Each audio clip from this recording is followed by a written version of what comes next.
Hey, I'd like to welcome you to another episode of Mission Matters. My name is Adam Torres, and if you'd like to apply to be a guest in the show, just head on over to missionmatters.com and click on Be Our Guest to Apply. All right, so the wait is over. The book is out. I'm so excited to welcome back to the show Joseph Catania, founder and CEO of Catania Media Consultants. Joe, first off, welcome back to the show, man. I'm so excited to talk about the new book. Right. Well, thanks, Adam. I appreciate it. It's always an honor to be on your show, of course. And I guess we have a lot to talk about today, in Oh, terms of yes, sir, we the do. book I'll and then tell you, getting also the out there, podcast. promoting the book and doing what we do. That's my favorite part of my day. We'll definitely take a deep dive into your writing, and also for the viewers that weren't able to catch the first episode that Joe and I did with each other. We're going to put all that information in the show notes so you can check it out as well. But we'll spend a lot of time on Joe's writing today, and of course, we want to get to know more about Catania Media Consultants. But we'll start this episode the way that we start them all, with our Mission Matters Minute. So, Joe, we at Mission Matters, we amplify stories for entrepreneurs, executives, and experts. That's our mission. Joe, what mission matters to you? Well, I got a nice little niche going here. My goal, my mission is to help medical clinics, medical companies, and law firms grow their business. And once again, they're professional associations. The folks that became doctors or lawyers, didn't take an advertising and marketing class, in law school. So they need a lot of help. And I've done it for a long time, and I've been doing it, and that's why I started the media company back in 2019, is to help these companies, because they're in dire help, and they're always looking to find somebody who understands the law business or the medical business and can grow their company exponentially. It's great, and great to have you back in the show. And I don't want to, I want to spend a moment or two especially for the listeners that didn't catch the first episode, to maybe tell us a little bit more about your background and how you got started. Okay. Well, currently I'm the chief financial officer at Catania Law Firm, and have been for like the last 20 years. And along with that, I was also the marketing director of the company. And back in the day, I cut my teeth on traditional media like TV, radio, billboards, and that kind of thing. And then back in the mid 2000s, around 2007, 2008, the digital world came upon us, and I had to learn a whole new field. And now it's all about integrated marketing. Starting with the digital footprint, having that website being optimized, and then if you have deep enough pockets, you also have traditional media like TV or radio help you drive business, to your website or to Google My Business and that kind of thing. So I like that you've been around the industry and involved with the industry for so long. So as you mentioned, cutting your teeth with things like billboards, radio, prior to even digital, and then obviously your transition and success in digital as well. The reason I bring this up is there's, a lot of people going through transition right now. So meaning, whether just for context for everybody that's watching this, we're recording this in 2022. And, a lot of changes going on. So whether it's now the idea of maybe we used to all meet face to face for every appointment, and maybe virtual's like not necessarily our comfort zone, or there's a lot of different change going on. And for those that adapt, maybe they'll be, they have the potential to win big. For those that don't, unfortunately, maybe they don't do as well. What would you tell to those that are having been through many different adaptations, whether it's digital, advertising, or otherwise? What would you tell some of those entrepreneurs that are out there right now in the middle of their own transitions? What kind of advice would you give them? Right. Well, I would say in terms of businesses, correct? Is that what Yes. we're referring to? Yeah. I think in this day and age, if you don't have a great website, I don't mean something looks pretty, because if it does, that's a plus. But something that's easy for a potential client or customer to navigate, one that's married to Google in terms of optimization. Because these days, Google is the old telephone book. When people have questions or need to find somebody, where do they go? And they go to Google. So you need to be optimized. So if someone's looking for your law firm, say they're looking for a personal injury law firm in Tampa, Florida, or personal injury law firm in Florida, they'll be able to find you. And hopefully, if the digital market is doing a good job, your company will be up there at the top, one of the top three, if possible. And that's the goal. I think that's the the basis to get started. And beyond that, there's of course a whole slew of digital strategies you can do to enhance that as well. So I want to jump around a little bit here, and the book. Got to get into the book. So you're writing in the book. Don't do it by yourself. When I first read the manuscript and I saw this, I'm like, I can, I'll pick on myself here as we get further along in the interview. But I was like, oh, made that mistake. Oh, did that. Oh, don't want to do that one in the future. Right. What inspired the writing? What inspired your writing in this? Well, everybody's got a story, and, I was with the law firm for a long time. I kind of moved from the stock brokerage business into the law firm business, and it was kind of a transition there. But, I noticed when I was a stockbroker and got into management back in the 90s, and also when I became, the CFO and marketing director, I realized that, you can't do it by yourself. It's too big of an operation. Maybe in the early days, if you're a startup, you got to do maintenance, you got to empty the garbage pails, you got to do IT. I mean, the list goes on. But eventually, as you grow, you start delegating that work. So when I started with the law firm back in the early 2000s, it's only about 3 attorneys, maybe a staff of less than 10. And the goal was to grow it exponentially over the next 10 years. Mm-hmm. So we went from like 3 attorneys to like 10, and we went from, maybe 5 employees to 35. And it was mainly through advertising and marketing the firm, getting the word out that helped us grow the business. And because of my success in helping grow that business to one of probably the most, I would say, reputable, one of the largest firms in the Tampa Bay area, I decided, okay, if I've done it for myself, I could do it for other people as well. Yeah. And that's what inspired me to launch Catania Media Consultants back in 2019. I love it. It's like, as an entrepreneur, when you figure something out for yourself, if you can then, you've been blessed to have had that experience. If you can then turn that around and figure out a way to be a blessing to others and to help others, I mean, I think it's great. And we all win from that overall. So I think it's a great tool and a great experience that you've taken, or a great way that you've used your experience as a tool to help others. So diving a little bit further, and when you said, you can't do it by yourself, right? You have to think, you have to involve other individuals. I can tell you, like, earlier on in my career as an entrepreneur, like, I didn't quite get that. I think I had some of those like control, like it has to be done this way or that way. And it was only until I started getting more people involved and getting more ideas and new ideas that things really started to grow. What do you find sometimes holds back entrepreneurs on their journey from like hitting that next level, that proverbial level, like whatever that is for them? What are some of the things that you feel holds them back? Well, I would use my experience with the law firm as the best example. When I got in there, it was very small. The owners wanted a 10-year plan to grow it substantially. And so I had to come up with a business plan. First of all, you need a plan, a business plan. Yeah. You need a way to navigate where you're going to go, where you want to end up.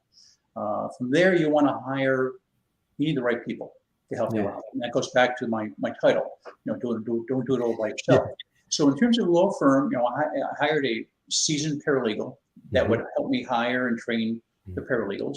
I made sure that in the intake department, because in personal injury, you're getting calls all day, and you need folks that are going to be sympathetic. These people have been in accidents or gotten hurt, and understand the nuances of, for example, motor vehicle accidents, and how to talk to the client intelligently, potential client, I should say, and ultimately close it and make them understand that after telling them the features and benefits, why they should sign up with you.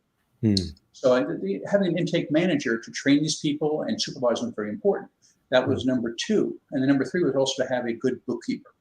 Someone who could, take care of accounts payable, receivable, manage cash flow, and so on and so forth. So by having those 3 people under my belt, and getting them installed in that first year was crucial, because then I was able to move forward with my plan, my business plan, and I'm more of a visionary.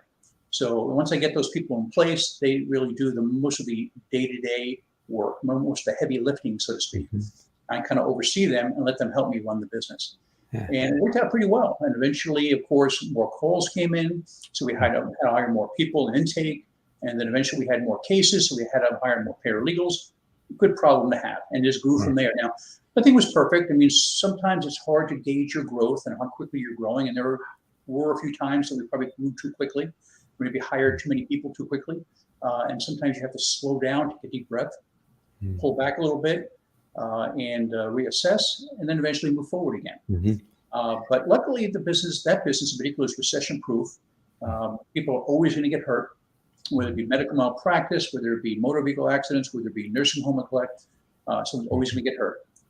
So, I mean, that's it, basically. And then from there, we hired more people, and we made sure that these people were considered valuable employees and let them know it. I mean, there was training, there was team meetings, there was outings, there were incentives in terms of bonuses. Because there's not a lot of talent out there. In order to find talent and hold on to talent, you got to pay a premium for that. Hold on to it.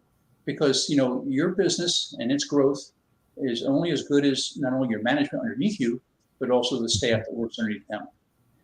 You mentioned, and you mentioned this in the book. So you write about like how to find the right people. And so let's stick on that point a little bit longer. Like, tell us a little bit more of your secret sauce. Right. So finding the right people is really hard. As I said, the talent pool out there isn't all that great. And what you want to try to do is find A employees. They're not a dime a dozen. But at least B employees that can be uptrained, to become A players.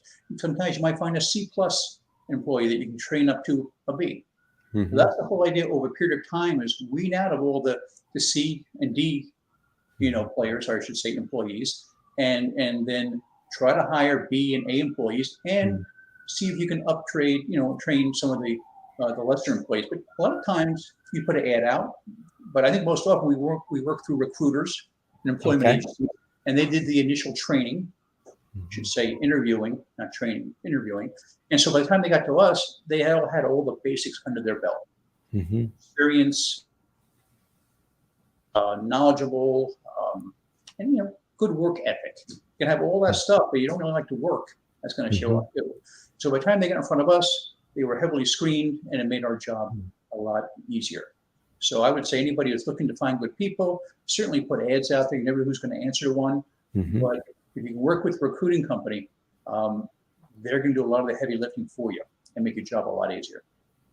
You also mentioned the idea of having a plan in the book, specifically a 6-month plan. What does that look like? Like, what does that plan look like? We actually have 2 plans. One was a 10-year plan for the entire business and its future growth. The other is a 6-month plan that pertains to employees. Because once you go through the hiring process and once you make that decision to hire somebody, then they go on like a 90-day probation, and if they make it beyond that, after 6 months, you have basically an assessment of that person's work product over that 6 months. And by then, or through that period, we're training them. We're having team meetings to get them excited about the firm and the business they're in. Maybe more importantly, because a lot of the business involves talking to people, interfacing with people. It's very important to have a bubbly personality, sympathetic, energetic, and we kind of listen to phone calls, and we heard what people were doing, and if they're doing fine, we let them go. If they needed some work, we would work with them to see if we can uptrain them. And then after 6 months, if they're we can check all the boxes. We'll probably give them some kind of promotion, some kind of monetary incentives, and they could be part of the building blocks going forward. If that person doesn't fit that mold, then we'll probably just part as friends. But in the beginning you've got to wean people out and get your staff and your management in place. And that's probably the best way to do it, in my opinion. You mentioned in the early days, maybe hiring a little bit too many too soon, or I feel for entrepreneurs out there, like that's always a tricky thing. Like when do you scale, especially if you're not well funded or something else, and you're thinking about like when do you scale, because every bit that you spend is kind of like you got to be real careful in the beginning. How do you navigate that? Well, you got to be obviously in tune with the nuances of your business. One thing. But, I think just, when you start to get more calls and you start to sign up, I'm using the law firm as an example. You start to get more calls and you start to open up more cases. And the paralegals then have to take on much bigger loads. You then say, okay, we're growing. This was our sales this month. This is our sales last month. This is our sales a year ago. And we can see the growth rate and try to project out. And then you start hiring a few more people, for intake. You may hire a few more paralegals. And you kind of sit back and see how that works and see if the workload can be, completed with the additional hirees. But if not, you continue to add more. But sometimes you don't know. And sometimes, some months are great, some months are not, because you settle some big cases, you can have a banner month. Sometimes you don't, you have a slower month. So things kind of, over a period of time, just kind of level off. But sometimes you get too far ahead of yourself and it's not reality, and you've hired too many people, then you've got to either let people go or you've got to furlough people and kind of pull back, digest what you did, and then eventually take a breather, deep breath, and then move forward again. Yeah. I think almost every business kind of goes through something similar, because it's not just a magic carpet ride to the top. You're going to have some, what I call speed bumps. Yeah. In the way, Absolutely. And then you also have maybe some unexpected external events, right? That you have no control over, like a pandemic or all these other things that can happen that maybe depending on your business, you're in the market that you're working on, as you mentioned, a little bit of a recession-proof type business, but for others, that's not the case, right? So yeah, I always thought it was. And it had been. We've been through various recessions over the years, 9/11, 2008 and 9, real estate, financial crisis. And we really didn't feel it. But when this pandemic hit back in the spring of 2020, said, okay, well, we'll get through this one too, no problem. But then they had the lockdowns. Yeah. Remember, I didn't even think about it. Because a lot of our business is motor vehicle accidents. Oh, yeah. And so I'm getting on the interstate in the morning on the first day of lockdown. I'm saying, where are all the cars? Oh, yeah. Also, I started to panic in my head. I'm saying, that's what we depend on, because our infrastructure down here is always behind. The state's growing so quickly. Our infrastructure is always behind, and there's no mass transit. And so and then the snowbirds come down, the vacationers come down, the roads get overloaded. And of course, there's a certain number of car accidents, but nobody was on the road. Wow. So that was kind of a scary thing. So we had to pare back. We had to, and there's some situation where you have to, lay off some of the maybe C players that you want, Yeah. They're not going to hang in that much longer. And then, everybody had to maybe cut back a little bit in certain ways to get through it and find out how this is going to work out. Yeah. What was a big thing for us and for probably many businesses are the PPP loans. And they came in handy and got us through the lockout. And then, or should they locked down? And then after that, things started to pick back up slowly and surely. And right now we're at full capacity. We're probably the roads are probably busier than they were in pre-COVID. But there was a scary time where no one could. That's the famous black swan event. Something that you never predict what happened. And the day I got on the interstate, I said, "Oh my God, here we go. We got to come up with a plan." Never had this go on before. And so you deal with it. And so and part of it's money management, because you make sure that you have money put aside for a rainy day, or something that you can never see happen. And so if it happens, you're not totally freaking out and selling the house, a week or two later, and you get through it. So it all worked out. We did well, and we'll come back stronger than ever. But that's what to do with good owners, good management, and good staff underneath you, keeping an engine running. Yeah, and when I think about it on our end, I mean, I still have chills. We were just looking at expanding and thinking about like office space and some other things for Mission Matters right before the pandemic. And I'm like, ooh, I'm glad that was not a number one priority item at that time. So we were like passively, but working towards it, because man, that would have hurt. That would have hurt. Well, let me tell you, I mean, the timing was unbelievable. That's when, right around that time, I started Catania Media Consultants. What a time to launch your business. And I started actually the November, December of the previous year. By the time I got my website up and my social media site up, it was into February. All of a sudden, you hear about this pandemic, and before you know it, next month, following on, it's in your backyard, and they're calling for a lockdown. Yeah. So needless to say, 2020 wasn't a great year for me in the launch of that business. Now, I did eventually, later on in the year, open up some accounts and got things going, but it wasn't a good full year of business. But luckily, the following year, it started to pick up, and now it's moving along very well.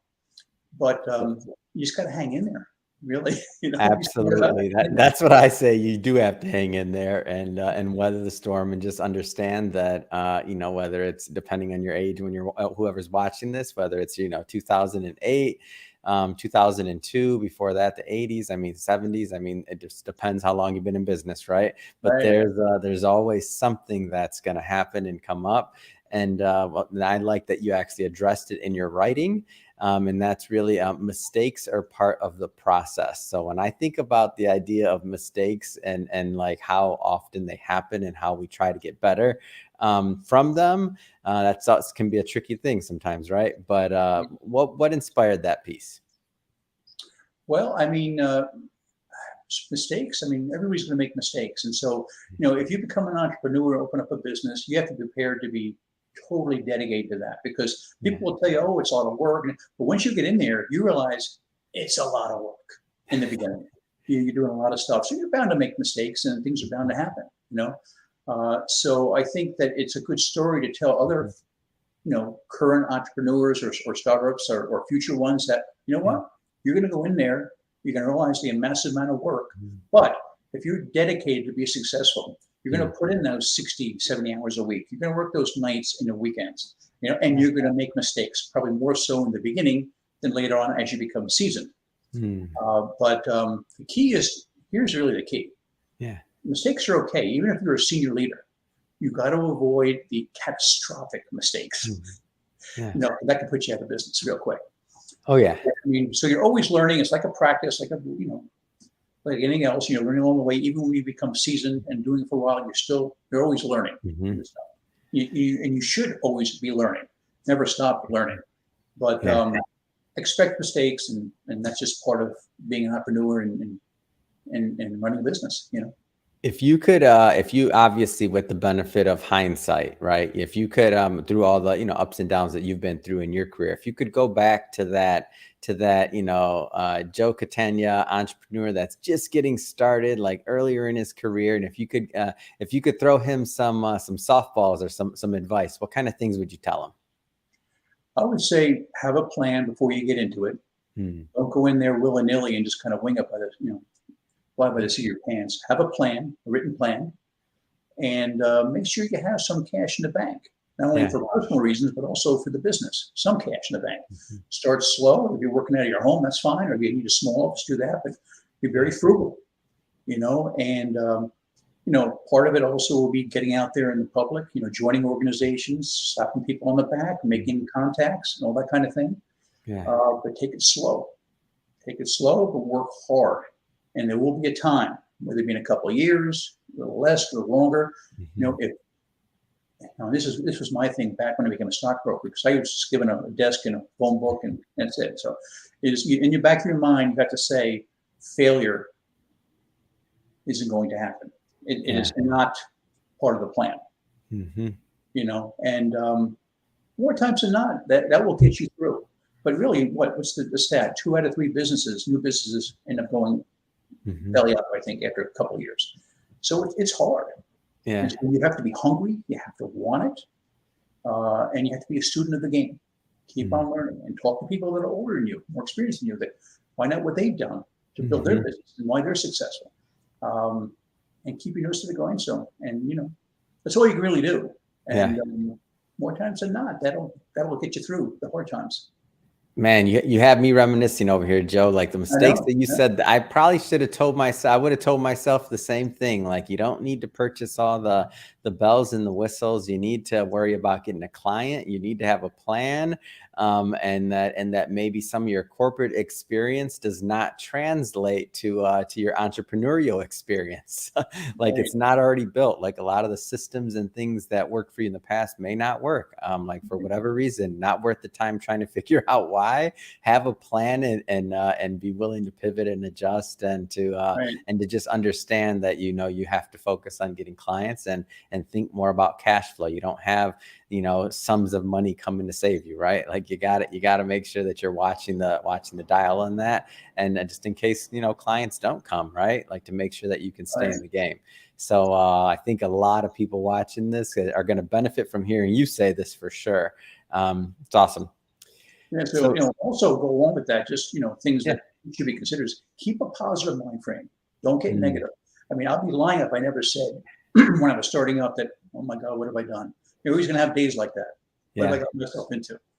But, you got to keep a positive mind frame, hang around people that are positive, exercise, relieve yourself of that stress, do all the things that you can do to stay focused, positive, full of energy, and once again, know that you're going to make it at some point, no matter how hard things look or maybe how bad things look at one point or another.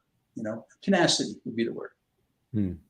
So, Joe, I do want to spend some time on Catania Media Consultants. So you mentioned what you do, but I do want to go further. So tell us a little bit more about your practice.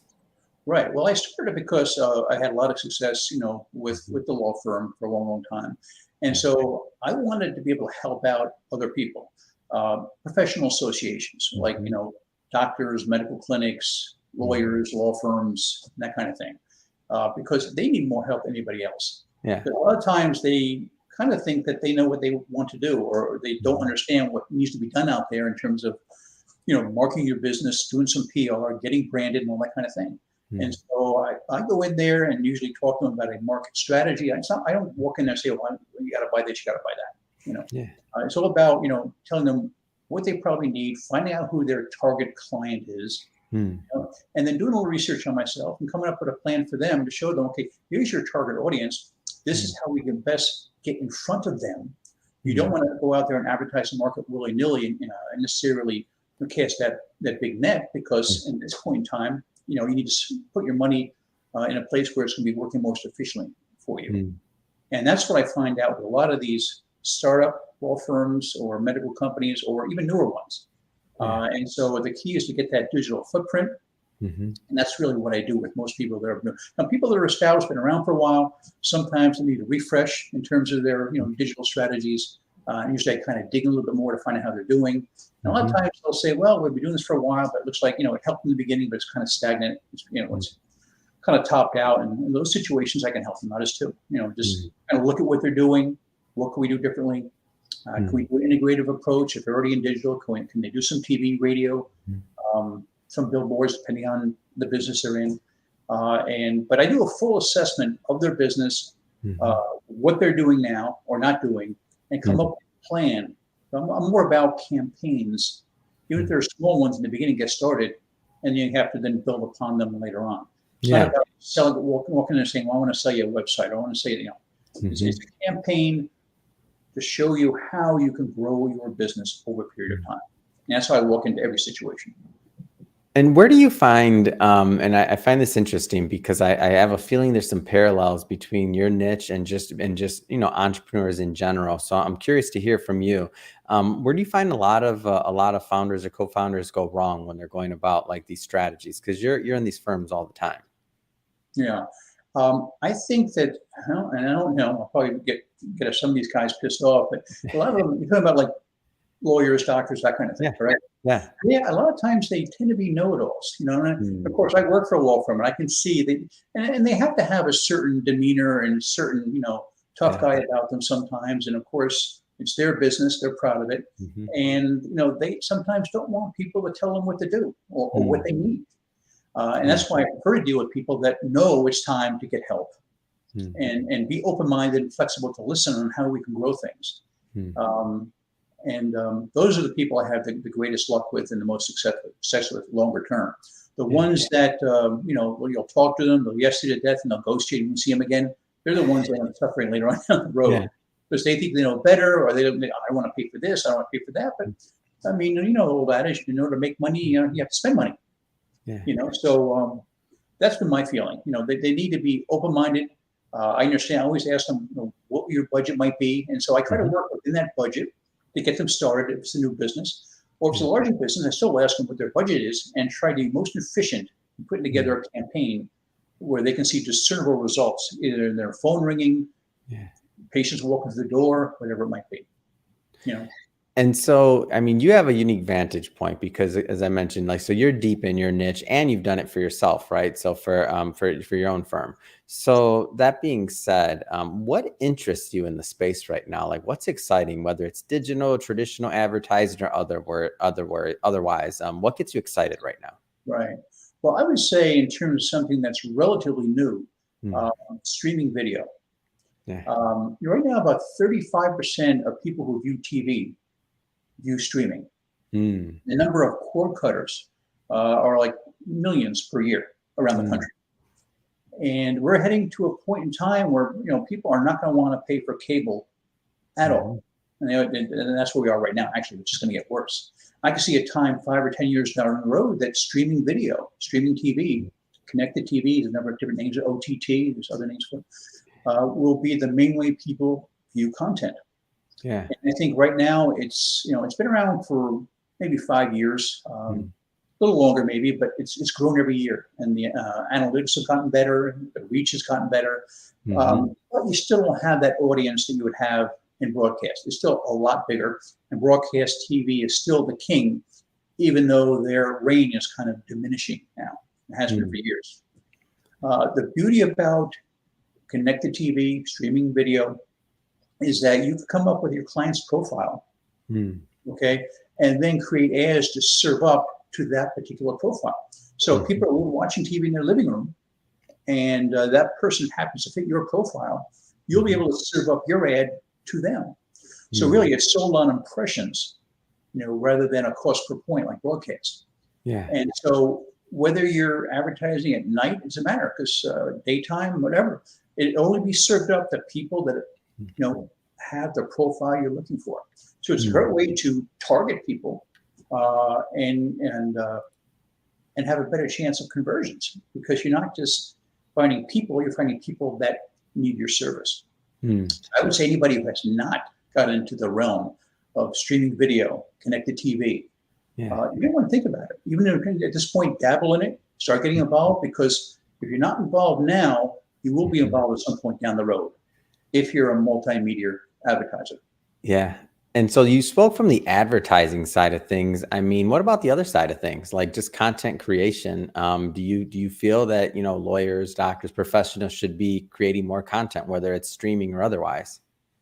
I think so. I mean, obviously, we provide those services as well. I have folks Mhm. that team members I work with that are Yeah. graphic designers and that kind of thing. And yeah, I think especially when it comes to the website, I mean, Mhm. Google wants to see fresh material. They want to see Mhm. videos. They want to see photos. They want to see awards Mhm.